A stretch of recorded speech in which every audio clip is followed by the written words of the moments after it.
Your computer is far more ignorant than you think, but that's on purpose because it unleashes your creative superpowers. How so? Keep watching. That's exactly what we're going to answer today.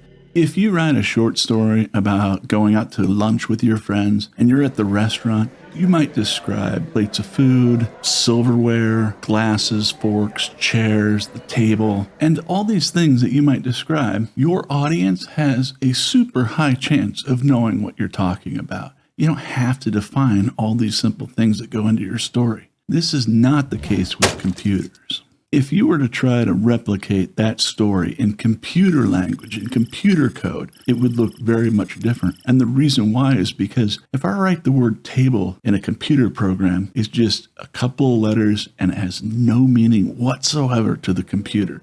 And that's good. The computer's completely ignorant about it. Now, why is that good? Because it gives you the opportunity to define in your program exactly what a table ought to be. Yes! And I want you to imagine that if you were to make two different programs and they're completely distinct and both of them are going to need a table. In the one program, it's a gaming program and you need to fill a restaurant with a bunch of tables. Your tables might have the qualities of height, weight, width, length.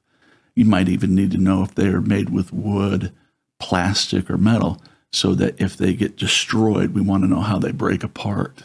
So as you write the code, you're going to begin to define the table's characteristics and what it ought to be able to do. And that will be unique to the program you're writing.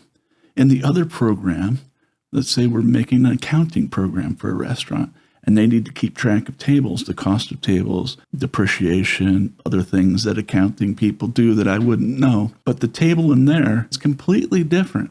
Let's say you have a Thanksgiving table and you need to be able to put leaves to make the table longer so that it can seat more people. Well, in your definition of table, you might say, oh, this can be expanded 3 or 4 times. Do you want to add a 24-inch or a 12-inch expansion and make the table longer? So the summary on this is all the things that you make, all the objects that you're going to write in your code, you have control over what they are and what they do.